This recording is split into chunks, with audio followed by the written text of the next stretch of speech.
I'm online. Right, here we go. Can everybody see my screen? Okay. Perfect. All right. Get started. There's a bit of an echo. Okay, we're good. Awesome. Well, I want to, just say before I begin, what an honor it is to be with you all this morning. I'm really happy to be introducing this topic, but hopefully from a different angle than what you're used to hearing. So, I work for Synthego. We are a guide RNA synthesizer, and we distribute guide RNAs all over the world. And hopefully, my talk is going to take a different angle to what you're used to hearing. And yeah, I hope you find it really enlightening. It won't be too long, so I won't keep you too much before your tea break. Quick word about myself. My name is Arthur. I am based in Paris, in France, and I essentially am the point of contact for Synthego for the African continent as well as Western Europe. I'm in charge of the sale and distribution of CRISPR guides over in Europe and Africa, as well as GMP grade guides for clinical applications, as well as CRISPR licensing solutions. All right, let's see if I can change the slide. Good. Okay, so the agenda for my talk won't take too long on the refresher on current CRISPR mechanics. What are we seeing a lot at the moment as far as research in the therapeutic field as well? The bulk of my presentation will really be about how our clients and collaborators develop CRISPR-based cell and gene therapies. This is what's going to be really interesting, and I hope that I'm able to captivate your attention on this part because there's a lot to say for sure. And then I'll round things up a little bit about Synthego, who we are. Won't take too long, just a couple slides on that, and then I'll finish off with giving you the sort of the headline on how to work with me with my contact details and all of that. So a quick intro on the CRISPR mechanics. So we know that the Cas nuclease and the guide RNA together form what is called the ribonucleoprotein complex, or RNP. So we're going to be hearing about this quite a bit over this presentation. You'll recognize here the two components of the guide RNA. So you've got the guide recognition sequence in green here called the CRRNA, and then you've got the tracer RNA, which is also known as the scaffold that is specific to each nuclease. More often than not today, you'll find that guide RNAs are in the form of a single guide RNA, which you see at the bottom here, which is basically the same thing, just connected with this linker loop. So this is just to make manufacturing and editing efficiency a lot easier and a lot better. And so really what happens is that the ribonucleoprotein identifies the target site, it binds to it, and recognizes the presence of the PAM site, that it is essentially what you see in light blue at the bottom right here. And this is what's going to allow the CRISPR system to identify where the cut site should be, so a couple bases from the PAM site. And so really the gene editing occurs after we emit that double-stranded break, right? So you can either benefit from the advantages of homology-directed repair. So if you were to introduce a repair template with single-stranded DNA, for example, it's going to go ahead and lodge itself in that double-stranded break that you made. And this is how you generate a knock-in. Or in the contrary, you go ahead and not introduce a repair template, and then you take advantage of the natural mechanisms of non-homologous end joining, and that's what tends to be quite error-prone, and so you'll have additions or deletions of bases at that particular spot, and this is what eventually denatures the protein once it is expressed, and that is what results in a protein knockout. So this is what we see the majority of CRISPR applications being on. And then, so we talked about knockouts and knock-ins in the previous slide. We're seeing, of course, the big development at the moment. It's quite trendy of base editing, where basically the purpose here, it's a variant of Cas9 that goes ahead and changes one base with another at a specific location.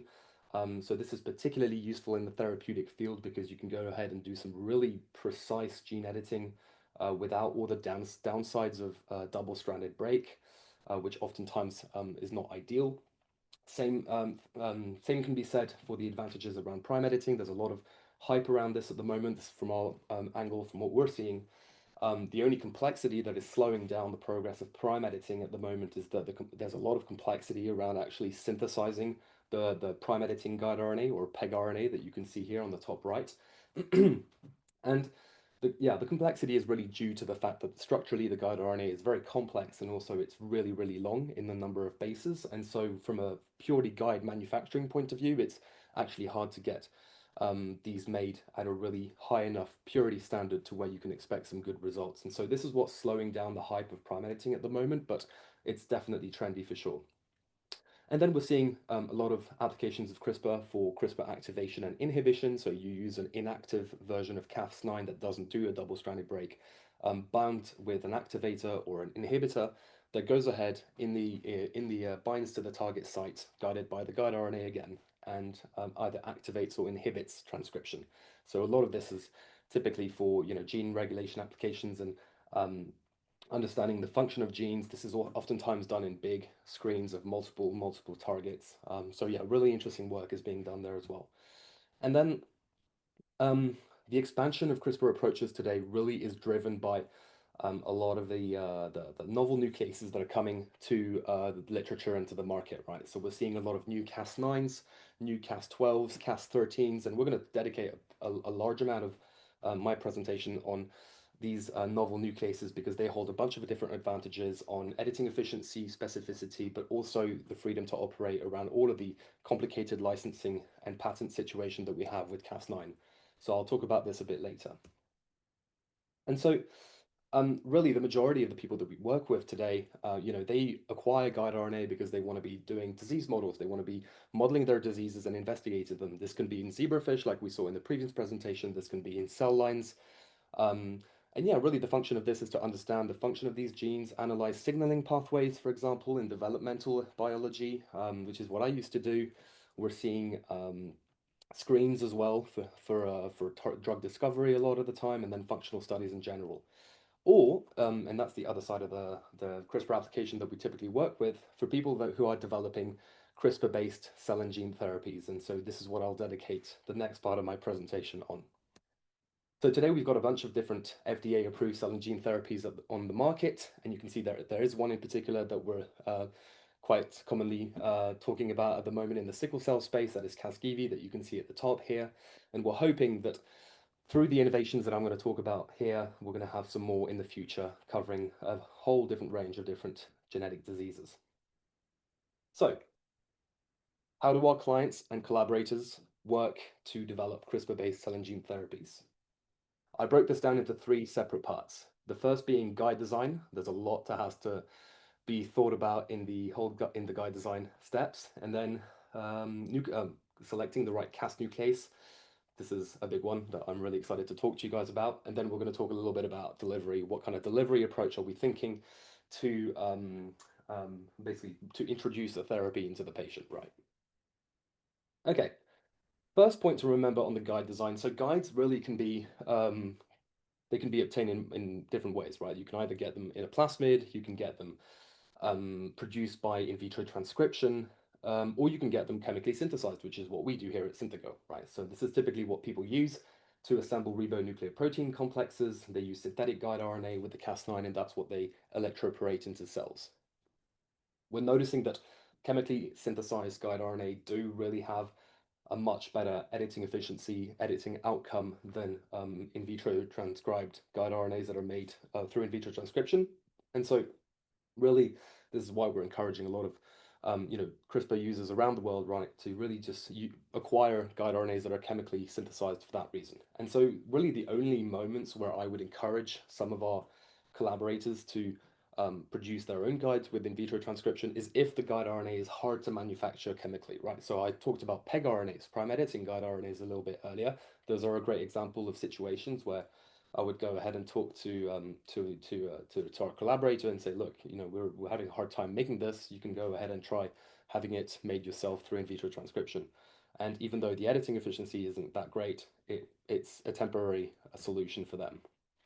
And then I mentioned earlier as well the 2-piece guide RNA and the single guide RNA. We're noticing similar results there as well. 2-piece guide RNAs are still, you can still purchase those, but are not really, there's not so much of a price advantage any longer than there used to be maybe 5 years ago. And the editing efficiency for single guide RNA, because of that linker loop, is just a lot better. They're just ready to use, and it just simplifies the whole process, right? So it's another step that you can remove on the whole gene editing workflow right off the bat. And then, of course, we always talk about the target sequence, right? The bit in green there that you see in these 2 nucleases, that's the bit that actually recognizes the target. But then, of course, there's this constant sequence, the tracer RNA, the scaffold, as it was also known as. And that is specific to the gene editor that you want to be using. What Cas nucleases are you going to be using your guide with? And that is what dictates what the tracer RNA sequence is going to be. So you can see here in my example here, you've got SB-Cas9 that we're most familiar with, and then there's a Cas12 that we're trying to promote at the moment called HF-Cas12 Max, and you can see that the scaffold sequence and structure is quite a bit different. Cas12 typically have much shorter guide RNAs than Cas9s. And then, of course, depending on the application and your editing strategy, whether you're doing knockout, knock-in, CRISPR-A or CRISPR-I, the guides will have to be designed differently, of course. The cut site for a knockout and a knock-in isn't necessarily the same. And of course, you know, if you're doing prime editing, the guide is going to look completely different, base editing as well, etc. And so, speaking of design, I've encouraged you to take a picture of this if you want, but this is essentially a table that summarizes all of the tools that are available on the internet to design guide RNAs, right? So this is a great place to start. And if you can start getting familiar with, I would recommend CRISPR, for example. We work with CRISPR when we, promote different nucleases that some of our collaborators develop, like the one you saw in the previous slide. I think they've got a lot of flexibility around what kind of PAM site you can design your guide with, and so that is great. If you can start getting familiar with CRISPR, that would be a huge step for you guys. And so we're onboarding different nucleases on CRISPR as well, and it's going great. So we're really it's going so good, in fact, that Synthego used to have a design tool on our website, and we actually got rid of it because it's just not as good as CRISPR. Okay, a quick word on this. Don't worry too much if you don't get this, but guide RNAs, when they're chemically synthesized, they also are given modifications on either end. So I'm not really a biochemist in background, so I don't really know how to explain this too much. But essentially, the reason why we do this is to maximize the stability of the guide RNA. Once you introduce it into a cell, you want the cell to react to it as best as you can, and so we add these chemical modifications just to boost the editing efficiency. So it's not really something you care much about if you're just, engineering cells or zebrafish too much. But if you're, if you're developing a CRISPR-based therapy, of course, this is one of the things that you're going to have to talk to the FDA about. As far as safety studies and preclinical studies go. So really, you met in a couple slides ago HF-Cas12 Max that you saw, that you can see on the right here.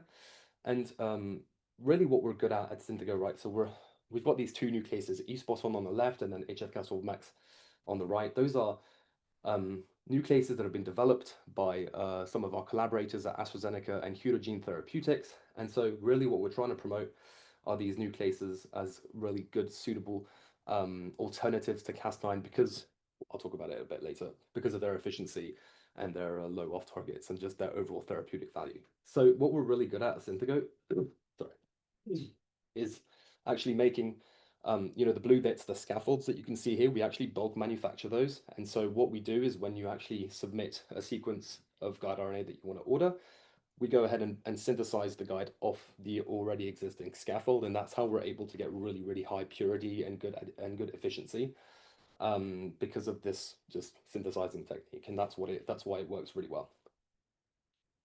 Okay, so we talked about the guides. Now we're going to talk about my favorite bit, which is about selecting the right Cas nuclease. So we really are familiar with Cas9 for sure, but there are many out there. So how do we choose from all of them? So there are technical factors that we got to bear in mind. The first is the editing efficiency. Depending on what Cas nuclease you want to be you're working with, the editing efficiency is subject to change a lot, right? So is the specificity. So we're talking off-target frequency here. We're also going to be thinking about the availability of PAM sites as well, which ultimately will dictate how available cut sites are in the genome in the area of interest that you're investigating. You want to be thinking, okay, do I want a blunt double-stranded break, or do I want it to be staggered? Staggered cuts tend to be a bit more sticky end, so it works a little bit better for knock-ins purposes, for example. The size of the nuclease is something that can be quite a bit important. If you intend to package it in a virus, if you intend to package it in an LNP, for example, size matters. And the format of the nuclease as well. Do we want it in an mRNA? Do we want it as a protein? There's some researchers that we work with at the moment in France who, are looking at base editing in particular and notice that there's a better editing efficiency when you use the base editor in an mRNA. I don't know. It's, all of those things are things that typically our collaborators go ahead and investigate when they have to make that decision. And then, of course, and that's the big one, and this is sometimes something that we tend to forget when we're at the ground level, when we're at the lab working with CRISPR, is that there are a lot of commercial factors associated with the freedom to operate with SP-Cas9, right? So we mentioned, so I'll talk about this a bit later, but we mentioned how inaccessible today CRISPR therapies are to the wider public, and a lot of this is driven by the fact that it's extremely expensive to get these CRISPR therapies to the market. And so we'll talk about how we can help with that. So a little bit on the technical side, right? So you can see, again, you can take a picture because I won't dive too much into the details of this, but I've circled here the 3 nucleases that we like to talk about today, and then I've got some others that we tend to come across a lot. You can see that, what can I highlight here? You can see the PAM site is different as well. So a different PAM site means you can access different parts of the genome. The size is different. You can see the size in amino acids, so the Cas12 will be a little bit smaller. The guide RNA component, as I said earlier, a Cas12 guide will only have a long cRNA. It doesn't have a distinguishable scaffold all the time, so which is why you can see at the bottom, the guide RNA from a Cas12 tends to be a lot shorter, which is great from a guide synthesis point of view because it means that we're able to make really, really good, pure and high quality material because, as I mentioned with the PEG RNAs, the longer the sequence, the harder it is to manufacture. So those are all very important technical factors to bear in mind when you make a decision on what nuclease you select. And this, by the way, isn't just for, developing a therapeutic, right? This is also for when you're just doing some cell engineering in your lab.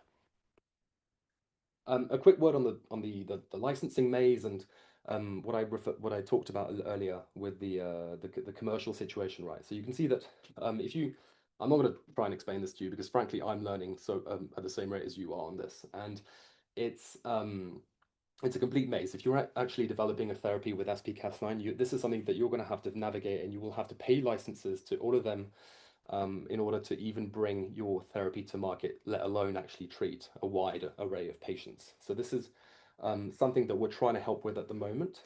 And I've added a slide here specifically for agriculture. I look forward to learning actually a bit more about CRISPR being applied in agriculture during this conference because it's not typically Synthego's area of expertise. We're more in the therapeutic field, but what we noticed through our initial research is that there are some more players involved in the IP maze for agriculture, but the pressures tend to be a little bit different. We've met with Corteva in the past, for example, just trying to understand a little bit about how they work, and but essentially the message here is the same, right? People use different Cas, they use alternatives in order to avoid the whole patent maze with Cas9, and that's what's slowing down essentially the full potential of CRISPR today. And so this is why we're promoting these 2 nucleases, right? We're doing so because A, they perform really well, so you can actually use them whether or not you have therapeutic ambitions. You can actually use them in the lab and they'll just work better than Cas9. That's it, which ultimately means that the costs are gonna drop. So they've got proven performance in the therapeutic applications. They've got a much more simplified licensing, which means that if you were to commercialize a CRISPR-based therapy with these, you would actually just do so in a much more cost-effective way. And if there's anything that is really driving the cost of Casgevy to what it is today, is really, all of the cost associated with the licensing that the developers of Casgevy had to pay back in the days. And of course, they're trying to make a lot of it has to do with trying to make their money back on that. And this is the reason why Casgevy is struggling to really reach a lot of people around the world. Part of the reason. And this is something that we're trying to tackle with these novel nucleases, is how can we get these therapies to patients as cost effectively and as broadly as possible for scientists like yourselves, right? From the work that you're doing on the bench. And so yeah, so this is exactly the message I was trying to put across to you guys now, is that these nucleases really are there because we're good at making. We've come to a point now where we're really good at making the guide RNAs with these, and that we're working with a lot of groups around the world with these nucleases as well, not just therapeutic developers, by the way. And we're getting some really exciting results, and so we really have a good opportunity here to support these researchers from the point where they're just in the lab, understanding the function of genes, using just optimizing their CRISPR strategy all the way to when they're actually going to be treating patients. We can support them all the way, and that's what's really we're trying to do. And of course, when they do get to that point where they're treating patients, well, the cost of doing so will be so small that they can actually treat as many patients as they can and actually bring these therapies to commercialization, so that the whole world can actually benefit from them. So that's what we're trying to do. Right, so we talked about guide design, we talked about how to select the right Cas nuclease. A quick word on delivery. This I won't spend too much time on this because this is really specific to each CRISPR applications out there. But in short, you have a choice between a transient and a stable transfection. Transient transfections mean that the components, the CRISPR components, are only temporarily present in the cell. So this is typically what we say, what we see with ribonucleoprotein complexes. And the advantages of this is that it's only transient, so it limits the risk of off targets.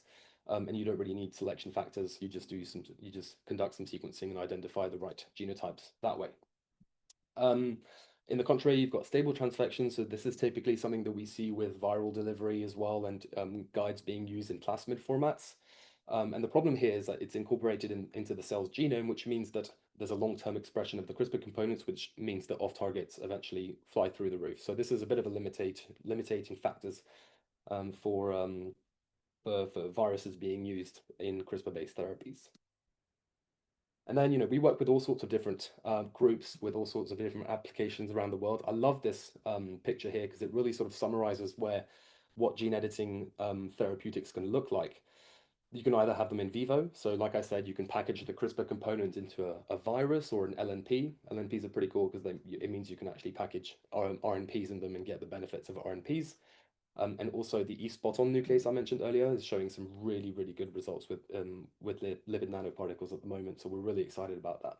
So you can either have in vivo gene editing that really just sends the CRISPR therapy into patients directly, or you have ex vivo, which is what we work a lot with today, and also involves Casgevy as an ex vivo CRISPR therapy, for example. So you've got T cells, all the CAR T programs and the TCR therapies that you're hearing about. You've got iPSCs, iPSC-based cell therapies, a big one as well, where you get patient cells and you reprogram them to iPSCs, and then you do the gene editing and then reintroduce them into patients.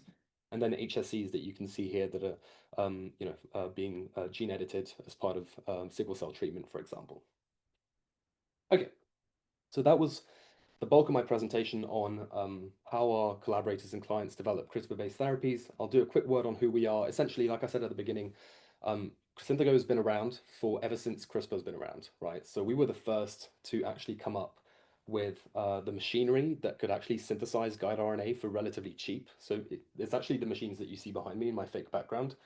And this is the reason why you were able to buy a guide RNA for less than $100, and ultimately meant that you could actually, CRISPR could be used all over the world. So we were really at the very middle of the general democratization of CRISPR. And so right now we're trying to follow that same pattern of trying to democratize CRISPR innovations. And so this is what I'm trying to do at the moment with these new nucleases as well.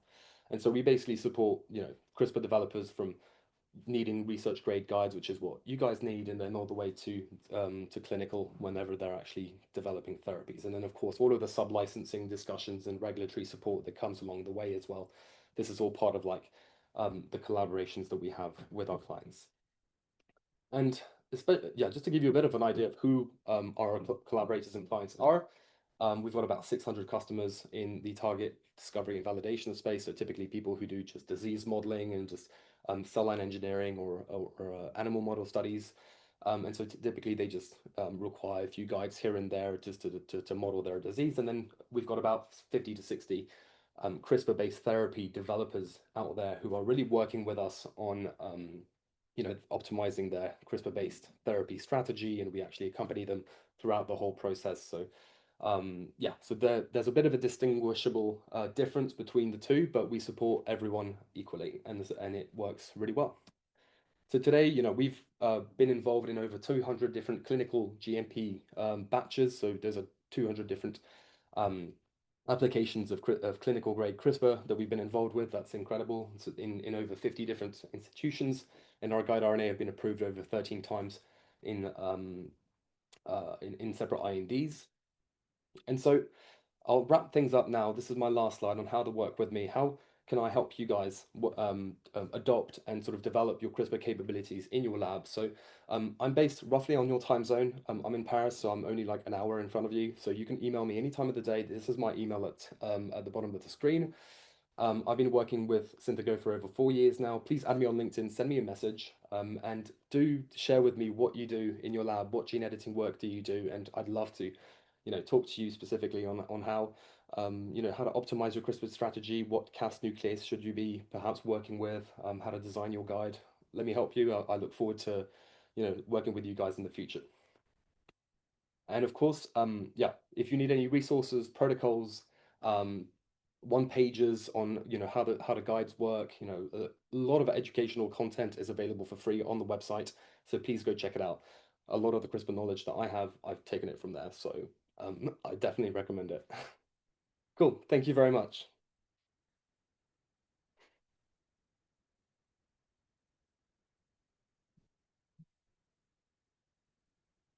Researchers.